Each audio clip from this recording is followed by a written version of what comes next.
Right. Frank Garza, thank you very much for coming on to theboxingbar.com and welcome, my friend. Oh, it's my pleasure. Thanks for having me.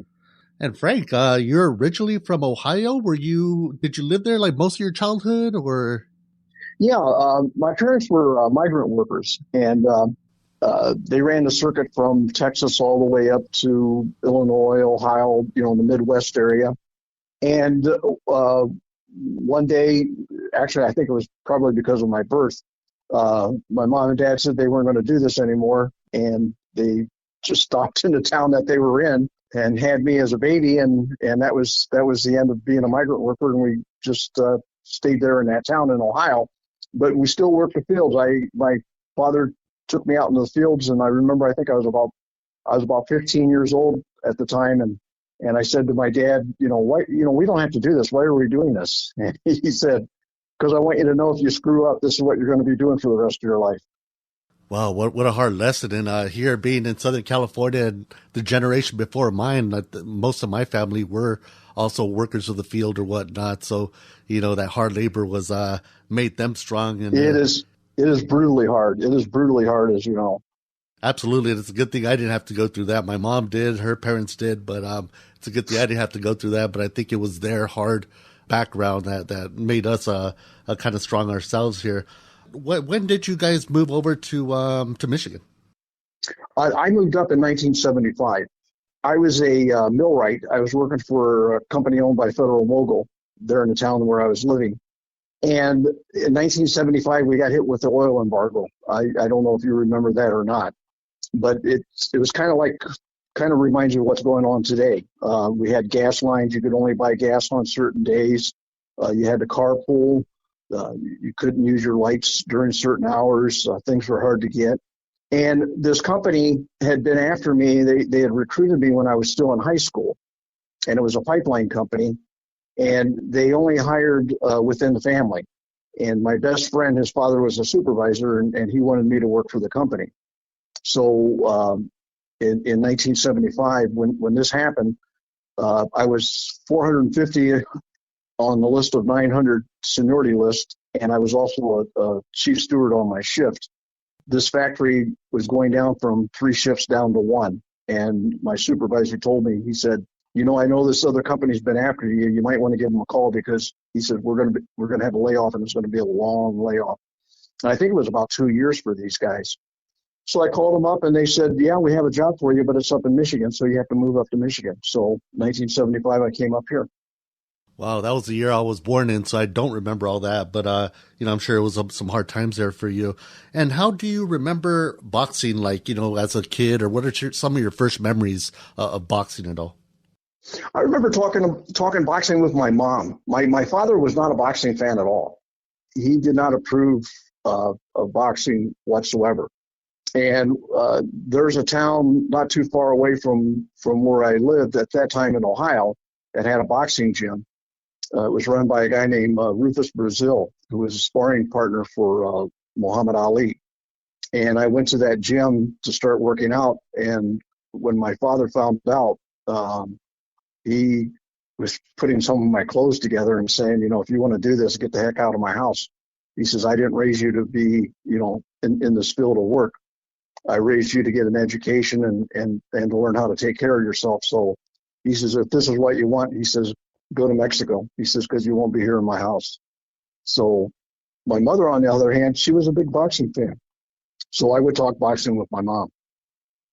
I think that's a first for me, Frank. I don't think I've ever heard somebody say that their mom is the one that got them into boxing.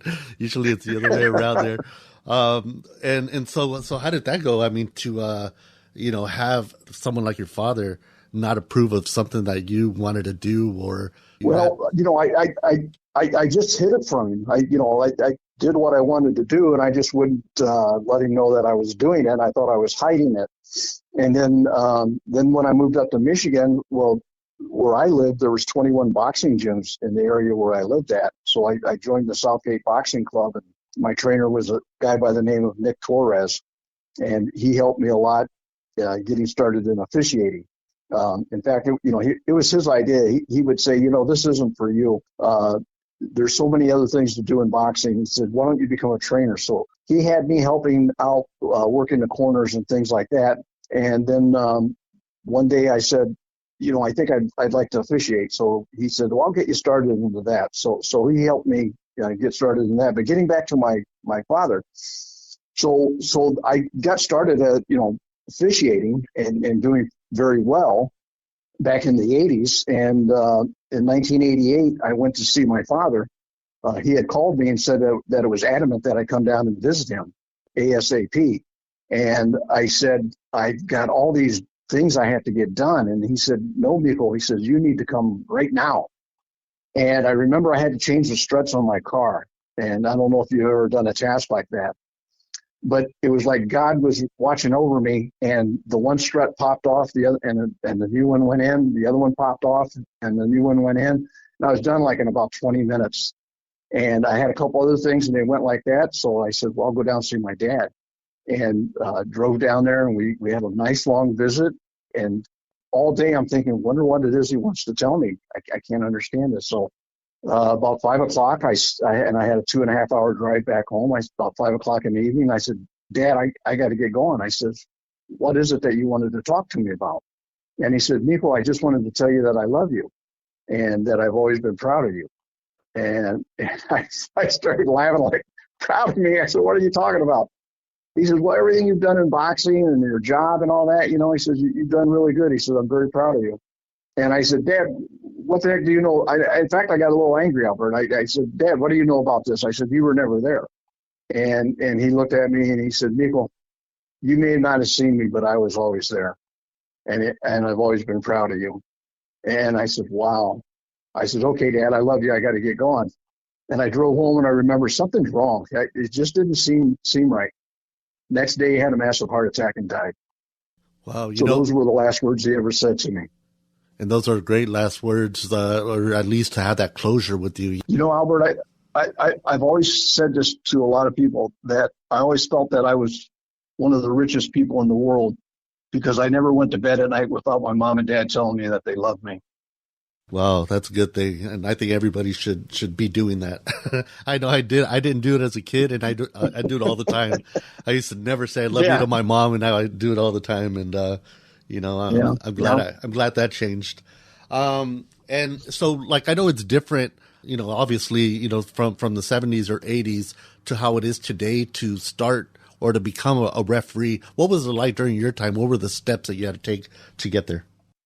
Well, you had to know how to open a door because the door was going to get slammed in your face a lot. That's the number one thing. But that was probably the hardest thing. But it was really easy in obtaining your license because all you did was fill out a form and put your money in the envelope and send it in. And they mailed it back to you. That was easy as pie. The hard part was getting the opportunity to work, and that was something for me that I wish everybody that wanted to become a boxing official would have the opportunity that I had, and that I had good people around me, and I happened to be at the right place at the right time. And I mentioned Nick Torres, and this is kind of funny in a way. When I said to Nick, "Hey Nick, I want to be a boxing official. What can you do to help me?" And he says, he says, you know what? I know this kid. I'm really good friends with this kid. And I'll introduce you to him, and I'll tell him to give you a hand starting out. Well, when Nick said kid, I thought he was going to be talking about somebody that was my age, But he introduced me to a guy named Bobby Watson, who was like in his mid-60s. But Nick was almost 90 years old. So Bobby was a kid to Nick, so I didn't put one and one together. So Bobby Watson was the number one referee in Michigan at that time. And he took an immediate liking to me, and we became very, very close friends. And he mentored me into becoming a boxing official and introduced me to the people that would make the assignments and who I needed to know and who I did not need to know. That was just as important. So after I became a boxing official, and this is in the early 80s, if you recall, the two organizations, the WBC and the WBA, started stripping their boxing champions because they weren't fighting people who they wanted them to fight. So then the IBF was formed. And the IBF held its convention, actually its first major convention in the city of Detroit. And I was Hiawatha Knight was the vice president of the IBF, and she was the former commissioner of the Michigan Athletic Board of Control. And Bobby introduced me to her, and she needed someone to type up reports and get fight results and things like that. And she asked me if I would do that, and I said that I would. So I became helping her, and then also got started with the IBF at the very beginning. And at that time, some of the organizations said that if you work with the IBF, you're not going to work for us. So, a lot of the older officials didn't want to get involved with the IBF. So for the younger officials, we had the opportunity to start with an organization at the very beginning. I think all the stars were aligned for you to come in at the perfect moment. It sounds like you got, you were very lucky in that way. Absolutely. Absolutely. Do you remember your first outing as a referee, being out there for the first time and doing your first pro fight? What was that like? I'll tell you what was really nice. I do remember because I judged before I did refereeing. That was the way it worked here. You had to work your way into the refereeing slot. But I do remember my first assignment as a referee was up in Saginaw, Michigan. And I worked with another referee by the name of Mario Medrano. And we thought it was really, really cool that the only two Hispanics in the officiating crew in the state of Michigan were put together to work together. And the fight card was in a baseball diamond. And I was just talking about this yesterday to another boxing official, and was asking me the same question. And if you don't mind me sharing the story, by all means. There was a boxer on that card by the name of Joe Senegal. And when I was refereeing the fight, I was constantly pulling Joe off the guy because he was out of shape and he was out of breath and he was holding and clinching. And it was just a big wrestling match. And, honestly, I guess I was a little aggravated. And when the final bell rang, I walked Joe back to his corner and I said, you know what? If you got your fat ass in the gym, you wouldn't be so out of shape and you wouldn't be huffing and puffing. And that's a little out of my character to do something like that. But anyway, as I was telling this boxing official yesterday, fast forward a few years and I'm at the Michigan Armory and I'm refereeing a fight between Rocky Gannon and I think it was Demetrius Jenkins for the state light heavyweight title. And after the fight, I'm walking to my car and the parking lot is not lit up. It's dark. And I know someone's walking behind me. And I get to my car and I pop open the trunk because I don't know if I'm going to need the lug wrench, And I pop open the trunk and I turn and there's Joe, the guy that I had refereed in Saginaw years back. And he's got two other guys with him. And he says, the first thing out of his mouth, he says, hey, ref, you remember me? And I go, yeah, I remember you. He goes, you remember what you said to me? And the two other guys are looking at me, and I walk up to Joe, and I said, yeah, I remember what I said to you. I said, if you got your fat ass in the gym, you wouldn't be so out of shape. And the other two guys started laughing. And Joe told them to be quiet. And he said, listen, he said, what that guy told me was the truth. And he says, if he had not told me that, I wouldn't be here today. And he says, Mr. Garza, he says, I want to tell you that took a lot of courage on your part to say that to me, to my face. And because of that, I knew that's what you said really was the truth. And he says, I took it to heart and I got myself in shape. And I would not be here today if you had not said that to me. And I want to thank you. And I was just relieved because I thought they wanted to pound the crap out of me. And, I hear stories like that all the time. And at the same time, fighters always say, hey, I hated when they told me these bad things when I was, growing up. But, I thank them now, and I hear that all the time, from fighters and their stories and what they say.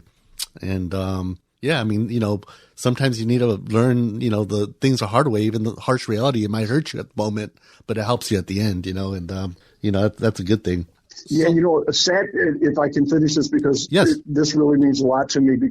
On a sad note, Joe and I continued to talk after that, and he was telling me what he was doing with his life. And he said he took his money from boxing and he bought some rental properties and he started a business and he was doing very successful for himself. And taking care of his family and everything.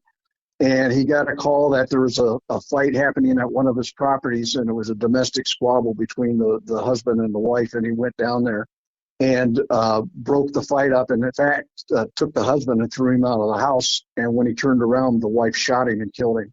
And you hear about police officers will tell you one of the worst things they hate making a call on is any type of domestic squabble. And here's Joe trying to do the right thing and doing the right thing, and for his life to end up in that way, it was really a tragedy. That really hurt me deep when I heard that.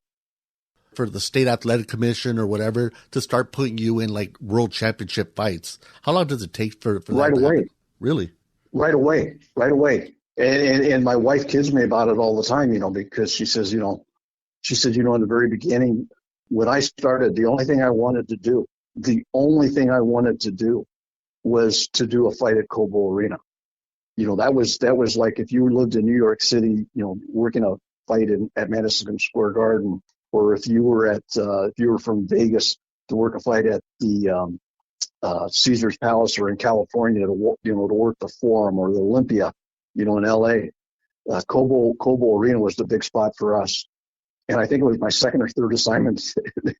I got a big fight at Cobo Arena. And I said, well, what am I going to do now? I said, I just want to do a title fight.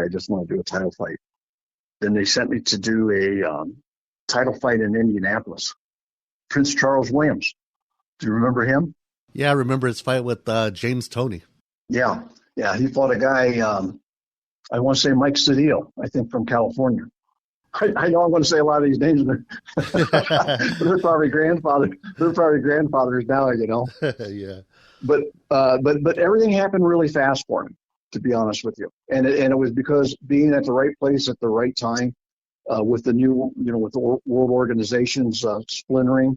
And the other thing that was going on too back into the 80s, you got to remember, that was the heyday of the Kronk Gym. So we had fighters in Detroit that, oh my gosh, I mean, these were all level A boxers, and we were having 2 or 3 fight cards a month in Detroit, from club shows to TV shows to everything in between.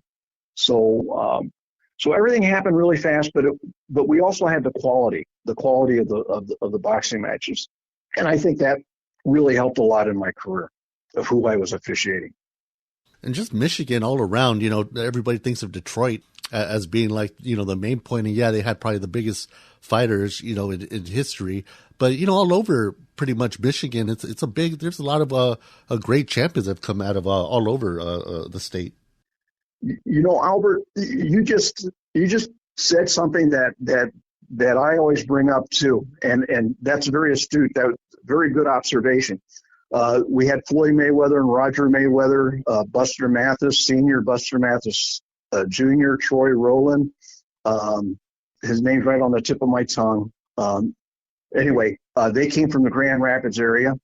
Lansing, you had Manny Galloway, Joe Lipsy, a couple other guys. Monroe area, you had Bronco McCart. You could say Lindell Holmes because he was from Toledo, but he fought in Detroit. The Flint area, you had the whole Bird family, Chris Bird, Murray Sutherland, Butterbean, all these guys. So the state of Michigan has produced champions and quality boxers, like you said, from all over the state. Right. Everybody tends to just talk about the Kronk Gym, and I get it. Hey, it was one of the best gyms of all time, I think. But yeah, there was like Bronco McCart, the Mayweathers, and so on and so forth. You guys had a lot of great fighters out of your state.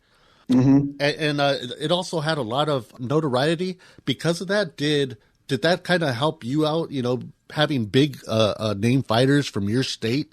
Does that kind of elevate your game because they bring more events to your state, and thus it brings more work for you? Well, I think what it did for me was that it upped my level of officiating because we had the quality boxers, and not only the boxers, we also had the other thing that I have to throw into the equation is world-class trainers. Everybody mentions Emmanuel, but we had Bill Miller, Walter Smith, Luther Burgess, and I can go on, that trained world champions. And the other thing that has to be thrown into the equation, and I've been all over, I'll say this, and I say it with full commitment. Detroit and Michigan boxing fans are the most educated boxing fans in the world. They know the sport in and out. Yeah, I mean they've been there since the beginning of history. It seems like with Joe Louis and guys like that. Even Jackie Callan, she was very popular in just being a PR and doing her thing in the media and helping out with James Toney and all that. I mean, she was a big name out of Detroit too. Oh yeah, she started out as a public relations person for the Kronk Gym, and she learned all the ins and outs while she was doing that. And then she got into managing, and who better to start off with as your first fighter than James Toney? And she had James Toney, Bronco McCart, Tom Boom Boom Johnson, Terry Salmasi, and others. And then she started her own gym, Galaxy Boxing Gym, and they went head to head with the Kronk as far as producing good quality boxers. She did the same thing that she did that the Kronk was doing. The Kronk had her own gyms. She hired her own trainers to work at the gym, and she made all the connections with the TV networks and the big promoters, and was able to do really well for her boxers. And then she also went on to did very well in front of the camera. So she was doing very good on her interviews and being on TV, getting her name out there and writing a book and getting a movie made about her. So she was very instrumental, not only in promoting boxing, but also promoting her fighters. Oh, absolutely. I know this sounds like a stupid question, but I'm asking it just because, hey, everybody has their own answer. Being of Hispanic background, how positive was that for you in a sport like this? It was very positive. Growing up, you need role models, and I wanted to represent my people. Honestly, I would watch the fights, and coming out of New York and Cleveland and Detroit and things like that, and we really didn't have much representation. So I wanted to represent our people in the sport. And I was also, appointed on the Michigan Boxing Commission. I was the first Hispanic commissioner in the state of Michigan, which that meant a lot to me to be able to do that and to be able to say that.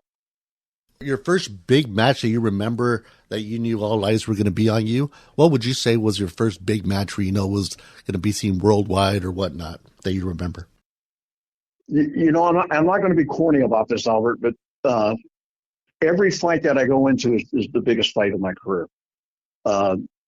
Because I know for the boxers, that's the biggest fight of their career. It would be an injustice to say that one fight is bigger than the other. To me, they're all the same. I have to treat them equally. Have there been fights where there's been a lot of pressure on me and media and all that? Yeah, there has. Tyson Golota was one that comes to mind. Winky Wright and Jermaine Taylor was another one, and several more.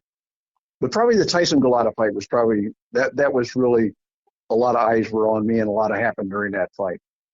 And it's actually great that you see it like that. That all your fights are equal, because that's the way it should be. That's the way it should. That people should look at it.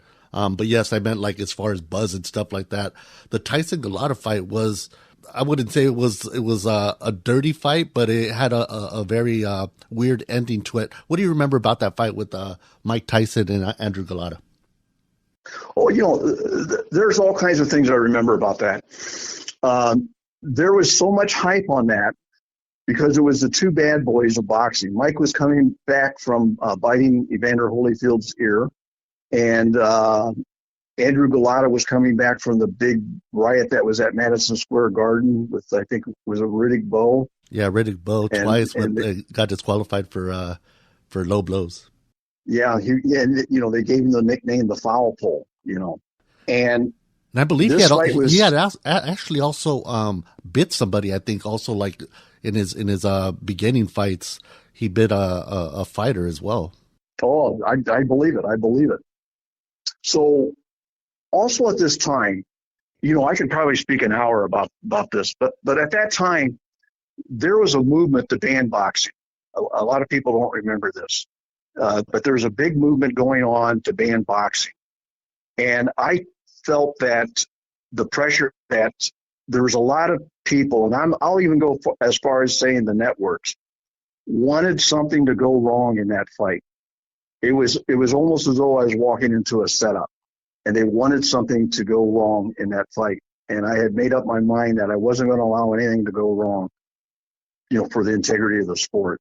And at the weigh-in, Dan Goosen and Gary Shaw, I think Gary was with Mike and Dan was with Golota, or it might have been the other way around. When they did the weigh-in, and there was just so much coverage that the promoting agency hired a PR person to schedule all the interviews and everything else that was going on for me. I mean, who even Sports Illustrated did a piece. I mean, this is ridiculous. When does a referee get this much attention?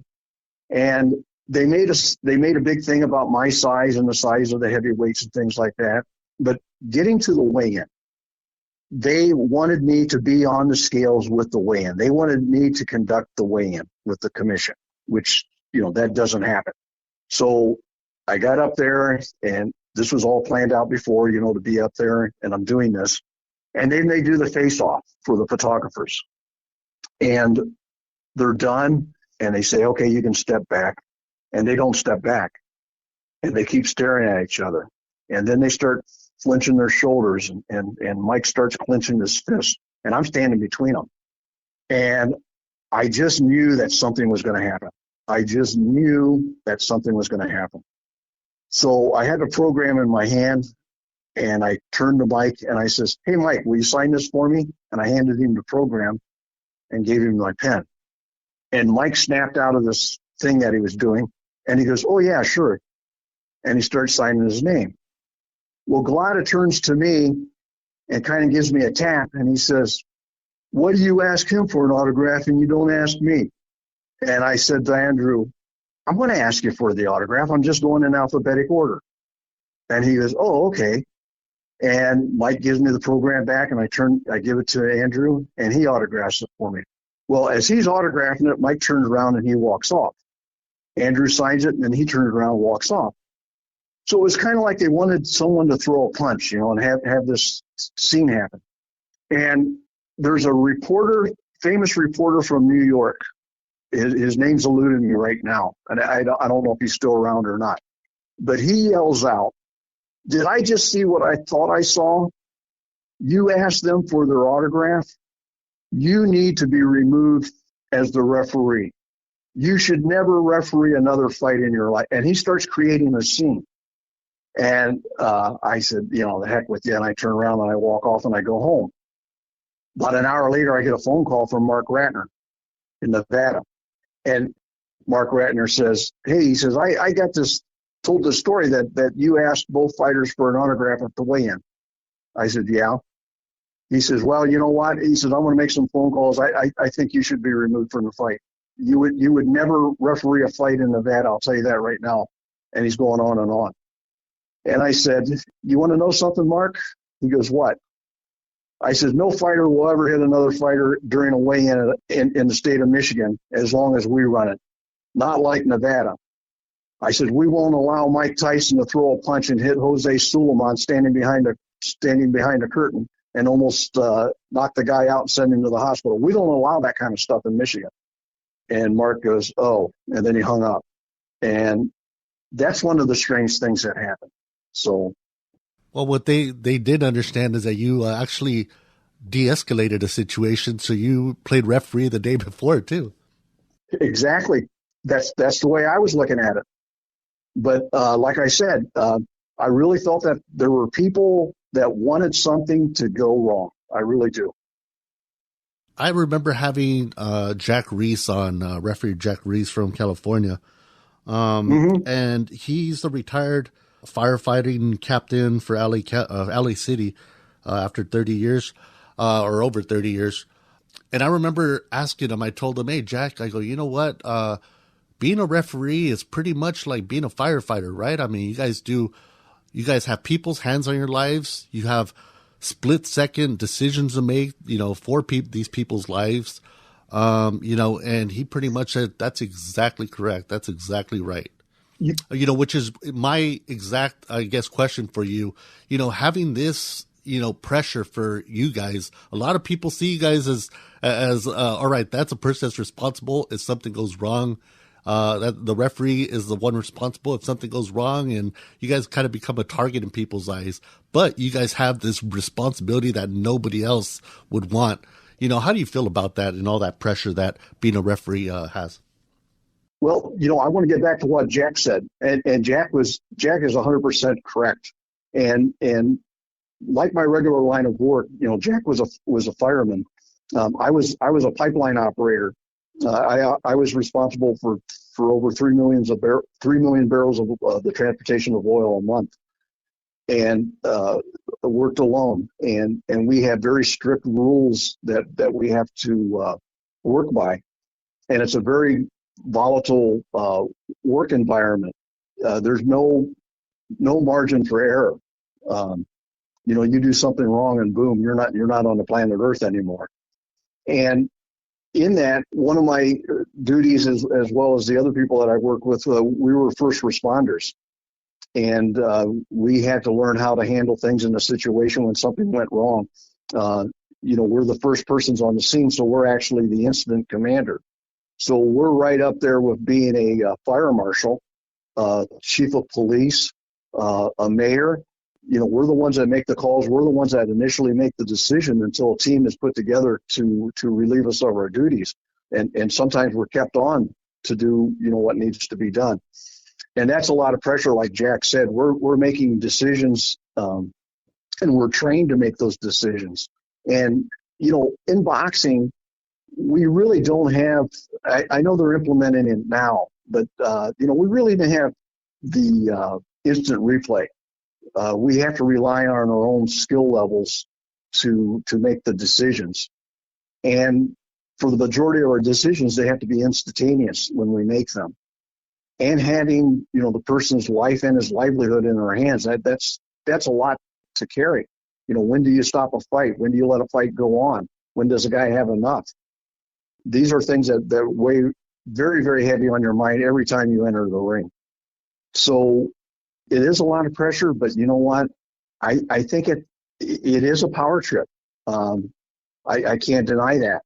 To have responsibility, I think that's what everybody really wants in life is to have responsibility, to be somebody. And I think refereeing that gave people like Jack and I and others that meaning in life.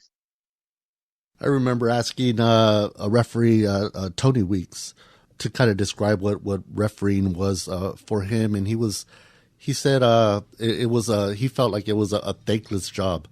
You don't get a lot of praise for it. I told Jack Reese the same thing, or I had told him what Tony had said, and he thought quite the opposite, that it's not a thankless job, that there is a lot of people that appreciate you and so on and so forth. Well, what do you think of that? I'm like Jack 100%. I can't tell you the number of people over the years that have come up to me and said to me, Frank, I'm so glad that you did what you did when you did it. I remember, I think I was in Finland. I did a fight, and Jake Rodriguez was the boxer, and he was competitive, but he was just taking a beating. And I just said, that's it. I got to stop the fight. He could have went on, but he had just had enough. And I stopped the fight, and he didn't argue. And I walked him back to the corner, and that was it. And then the next day I woke up and I go to the hotel lobby, and there's Jack's wife is in the hotel lobby, or Jake's wife is in the hotel lobby. And I thought, oh man, she's really going to lay into me. Why did I stop the fight? Blah, blah, blah, blah.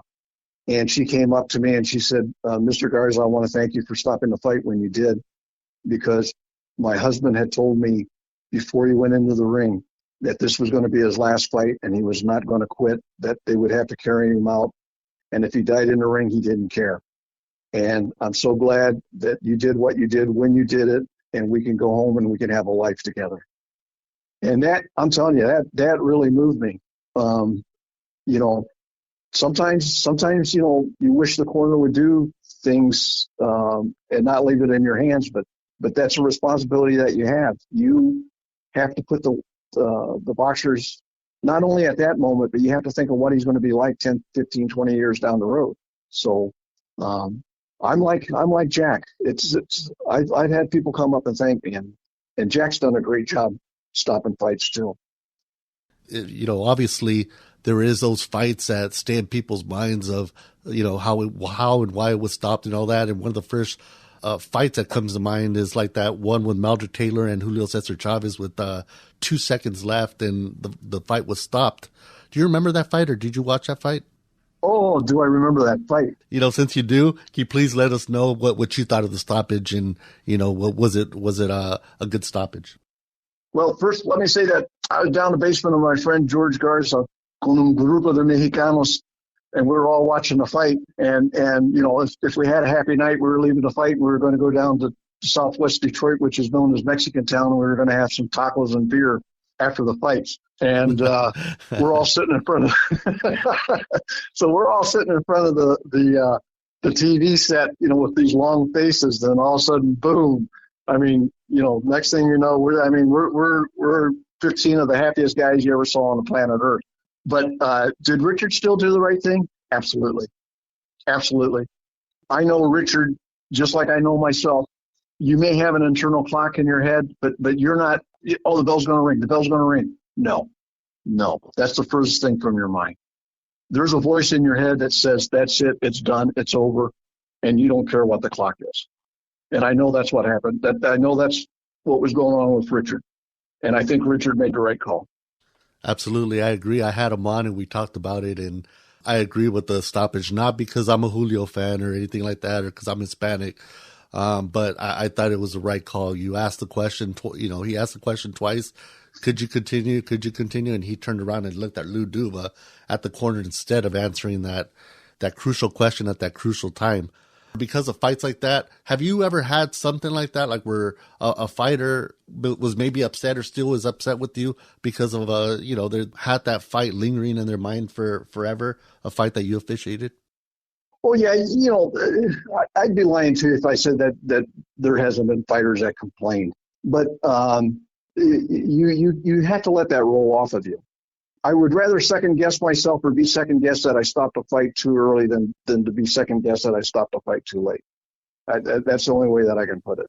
I get that. And I'm going to tell you the story here that happened to me very early in my career. There's a referee in California who I became friends with very early. In fact, Bobby Watson was one who introduced me to him. And we were introduced. He said to me, he gave me his phone number and said, anytime you have a question or if you just want to talk, could be about horse racing, could be about baseball, could be anything. If you just want to talk to somebody, you call me. And we became very close. And that man's name was Marty Dinkin. He passed away a number of years ago. And I think his name is synonymous with California boxing. Some people like him, some people don't. Oh, yeah, yeah. I loved the guy. And he did nothing but treat me with respect and was always truthful and open with me. But I did a fight one time, and when I first started out, he told me, every fight card you work, you call me afterwards and let's talk about it. And I did this particular fight where a boxer got hit and he went down onto the canvas. And I was going to just immediately wave off the fight. And as I'm getting ready to wave it off, the boxer jumps up and he's standing on his 2 feet and he holds his gloves up. So, okay. So I start my count. I pick it up from the timekeeper and I do the count. I felt really proud. I felt really good about myself. And I was telling Marty about this.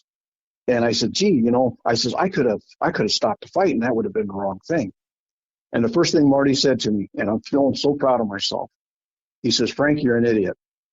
You did the stupidest thing a referee could ever have done. And I go, what? He says, listen to me. He says, you were going to stop that fight, right? I said, yeah. He says, you're going to stop it because your brain told you to stop that fight. You saw something that meant enough for your brain to tell you to stop that fight, right? I said, yeah, but he says, no, there are no buts. He says, you stop the fight. You don't care what happens afterwards. He said, because something in your intellect had told you the fight is over. He said, you made the biggest mistake in boxing in letting the fight go on that should have been stopped. And that was a lesson. That was a big, big lesson. I'm so glad that I had people like Marty to teach me lessons like that.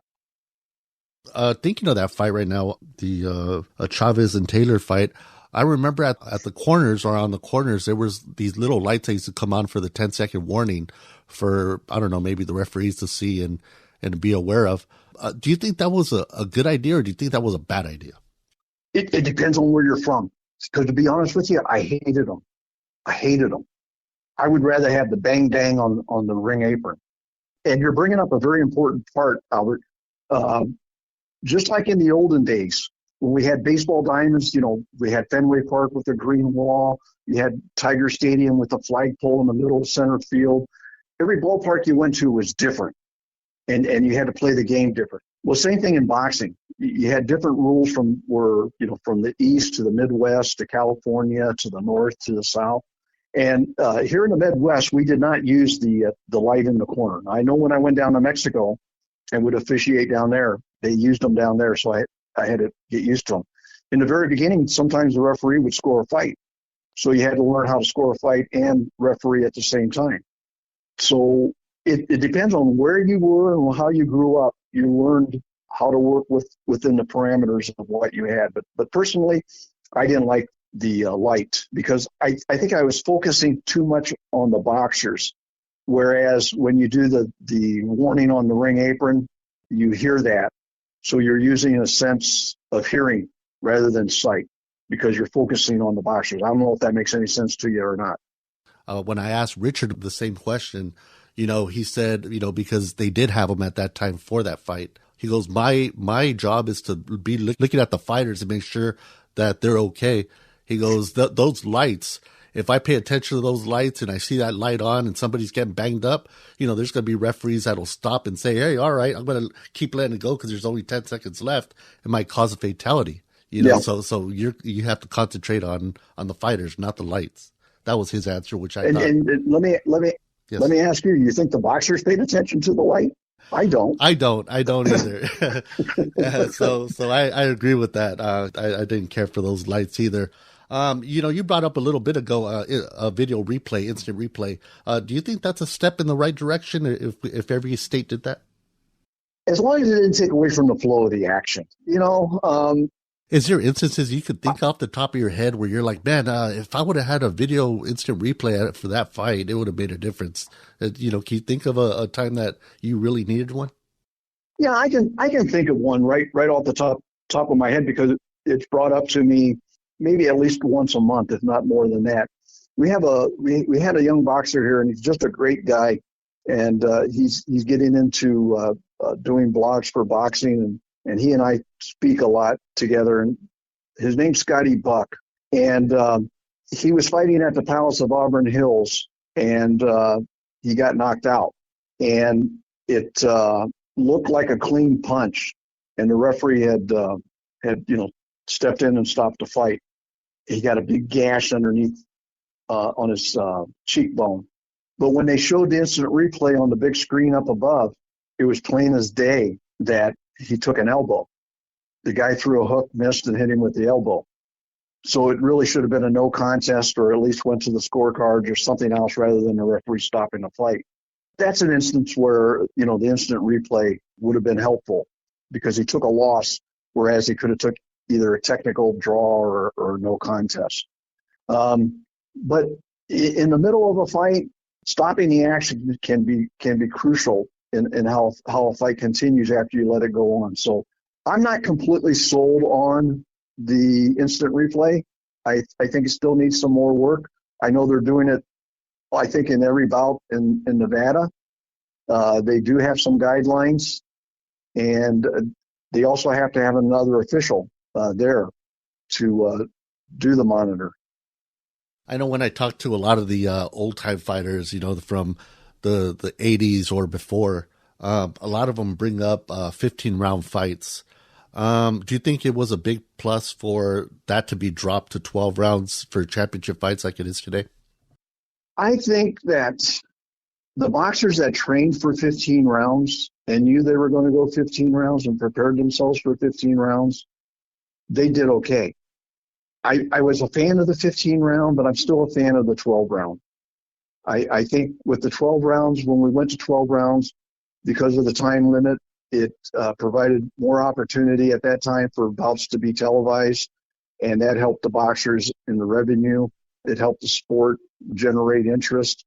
So, and safety-wise, I think that it actually did help the boxers on the safety end of it too. So I think at the end of the day, I have to put aside being a fan and say, what was good for the sport and what was good for the boxers. And I have to say that going to the 12 rounds was a good thing. I was reading this blog that somebody put the other day, and at first I thought it was funny, but then when I really thought of it, I was like, I wonder how that would go. But they were talking about going from 3 judges to 5. What about that? What do you think about that? No, I don't think they need to do that. And I've said this at a lot of meetings, officials meetings, at the conventions and the ABC. And I've always said, when you want to end the controversy with the judges, just give that responsibility to the referee. At the end of the fight, let the referee decide who the winner is and let it go at that. Really? It's not very well taken. No, it's not. On that same subject of judges, people say, well, I think boxers that know what it's like to get fights taken away from them or robbed would probably make good judges, or, because they know what it's like to get robbed or have something taken from them. They'll have that at heart judging. Do you think that would be a good idea to have old fighters and fighters from the past be judges? Well, there are going to be 2 things I'm going to say on this. One is who makes bad judges. So if I lose my train of thought, that's what you need to pick up on, who makes bad judges. But not everybody can be a judge. Not everybody can be a referee. And the qualities that you need, you either have them or you don't, or the skills that you need, you either have them or you don't. Some boxers can be good referees, some boxers can be good judges, and some can't. It's just like whether you boxed or not. I don't think that you need to have the need to box professionally or in the amateurs to be a good boxing official. I don't think that you need to have those to be a good trainer. I don't think that you have to have been a boxer to be a good commissioner. I think that you have to have the right mindset and you have to have the right path of what you want to achieve. Now, who makes bad officials? And I'm just going to throw this out there and put myself on a limb. But I think people who are in the education system should not officiate because they put a lot of emphasis on effort. And this is, I think, what happens in judging. Effort is not a criteria on who wins or who loses. Doesn't matter how hard the guy's trying. If he's not getting the job done, you can't award him points for that. You only award points on what was accomplished. And that's what we have to keep in mind. What would that one rule be if you could make a rule in boxing? I don't know if I would make a rule. I'd make a statement. And that would be that boxing is a business. Stop thinking of it as a sport. We need to know that it's a business and we produce something and we have to produce what the people want.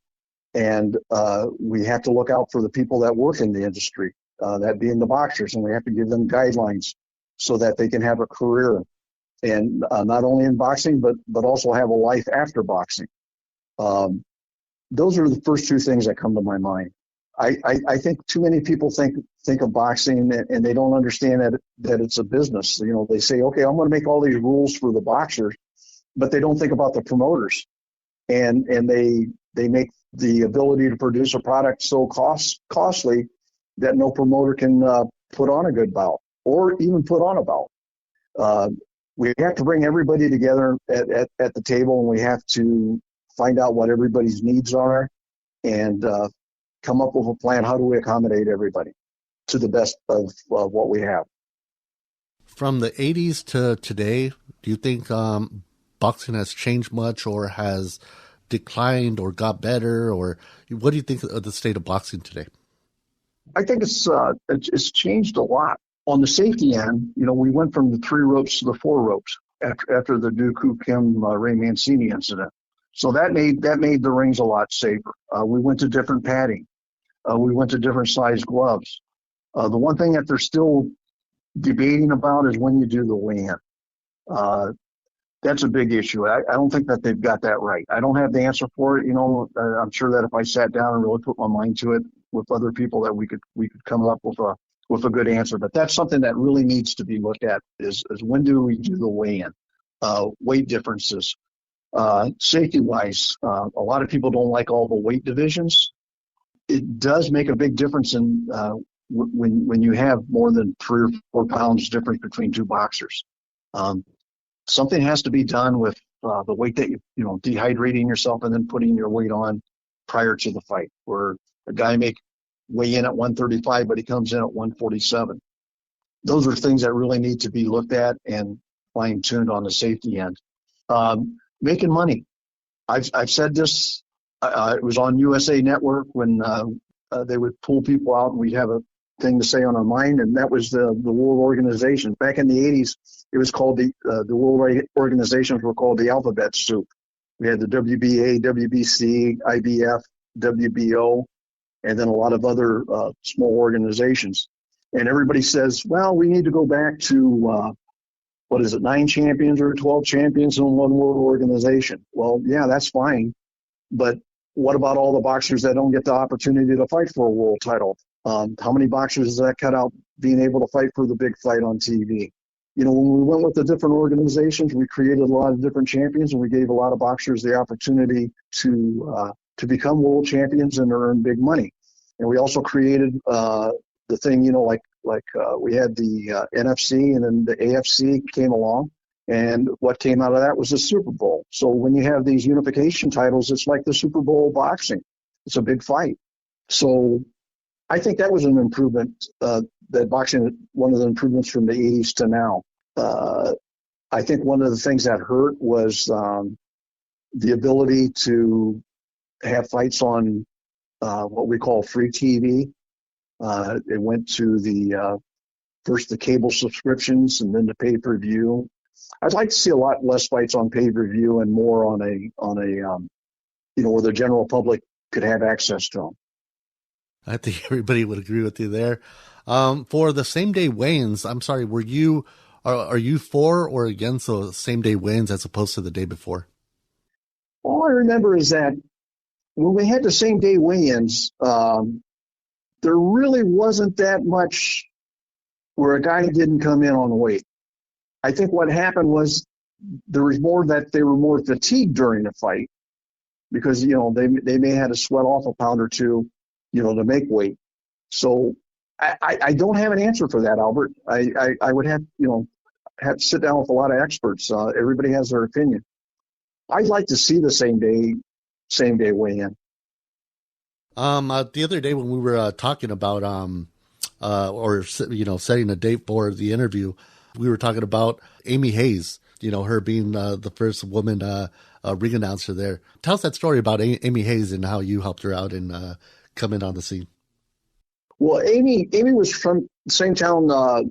We came from the same town. We lived in the same town. I had a daughter in high school, and Amy attended the same school as her. Amy's just a wonderful person. I love her to death. And she was working with a modeling agency, and she was providing ring card girls through the modeling agency for the big USA Network Tuesday night fights that we had at the Palace and a couple other shows. And she was just very well organized. She did a great job on that.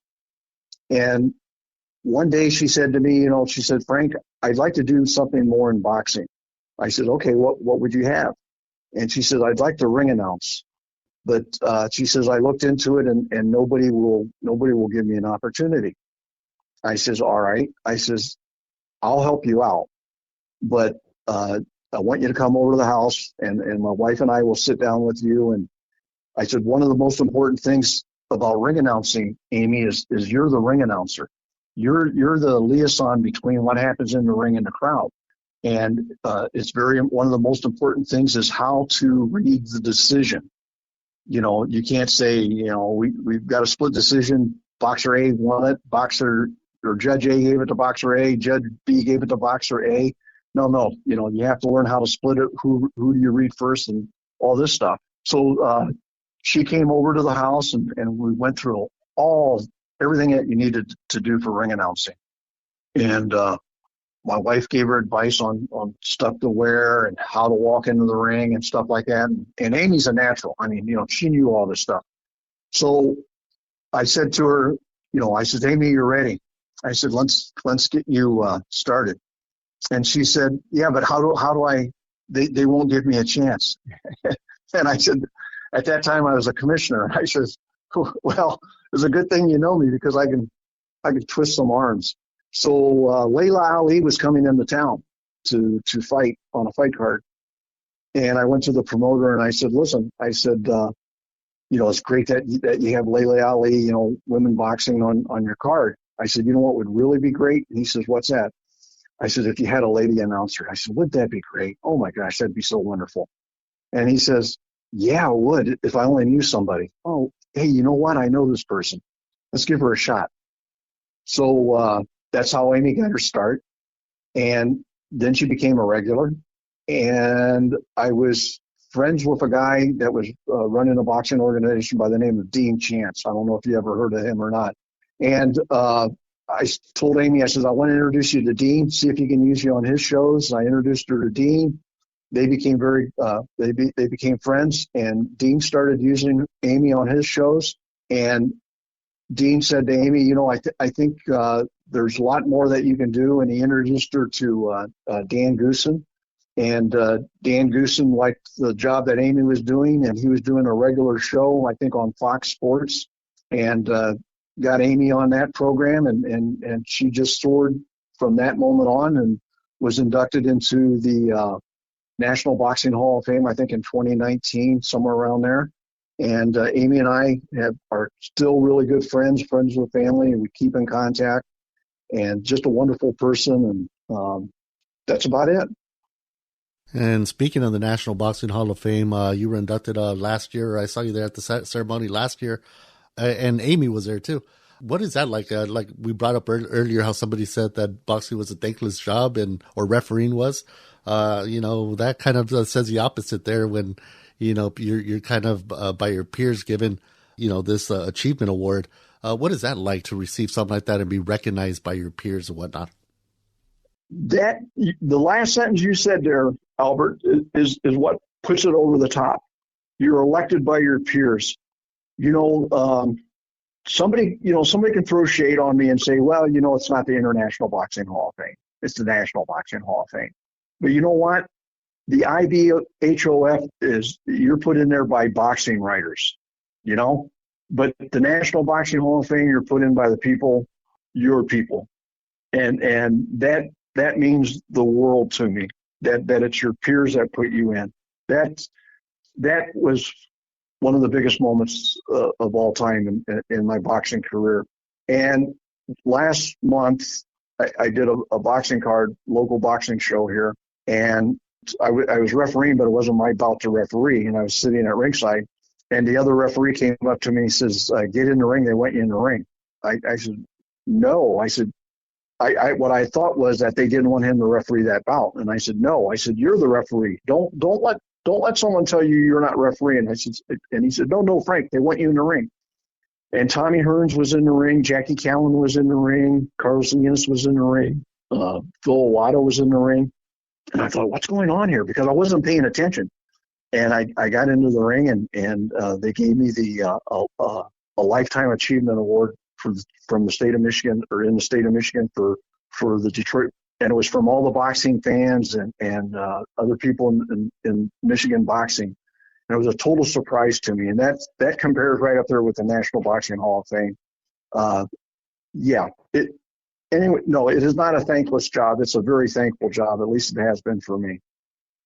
Absolutely, Frank. And that's why I had you on here, because I think the first time I saw you, refereeing, I don't remember exactly what fight, it was years ago. But I remember I said, wow, there we go, a Latino referee. You don't see, too many of those often anymore. Or at that time anyways. You know what? Yeah. Yeah. Let me say this, Albert. Yeah. This is cool. I'm doing a referee seminar at the WBC, and we all look out for each other, And Benji Estevez, you know him, right? Absolutely, yes. Benji comes up to me and he says, Frank, he says, I want to thank you. I said, thank me for what, Benji? Because Benji and I had never worked together. I said, thank me for what, Benji? He says, for the great job when you did the Tyson Golota fight. He said, you know what? He says, after that fight, he says, I got a call from my commission and they said, we're going to give you a big fight because, hey, we've seen this other little so-and-so, I don't know what word they use, little Latino, was able to handle these big guys. So if he can do it, you can do it too. So Benji was kind of saying that what I had done opened a door of opportunity for him. And that's, one of the reasons why I got into doing this. I wanted stuff like that to happen. And Benji's an excellent referee. Benji's a great referee. And, why he was not given an opportunity before that, I don't know. But if I had any part in getting him a chance to excel the way that he has, that means a lot to me. True that. And like I was saying, man, you deserve any award or accolade you get, man, because you've been there, you've done that, you've been there for so many years, you've helped out all these boxers and other people, your peers in their careers as well. And we love that in boxing, and it's we appreciate you referees, because without you guys, there's nobody policing those fights. And so I thank you very much, amigo, for coming on to TheBoxingBar.com, and I appreciate all your time and that you took for this interview. Albert, I want to thank you for asking. I wish we would have hooked up at the National Boxing Hall of Fame. I can't go this year, but I plan on going in future years and hope that I run into you there. If not, maybe at ringside in the near future. And it's people like you that do programs like this, that bring out all the little nuances and behind the scene things that keep people interested in the sport. And I want you to know that you're just important to the sport as the boxers, the officials, the commissions, that you play a very integral part in keeping the sport alive. Thank you for doing what you do, and thank you for having me on your show. And thank you again, with all respects to you, sir. I appreciate you. Thank you very much.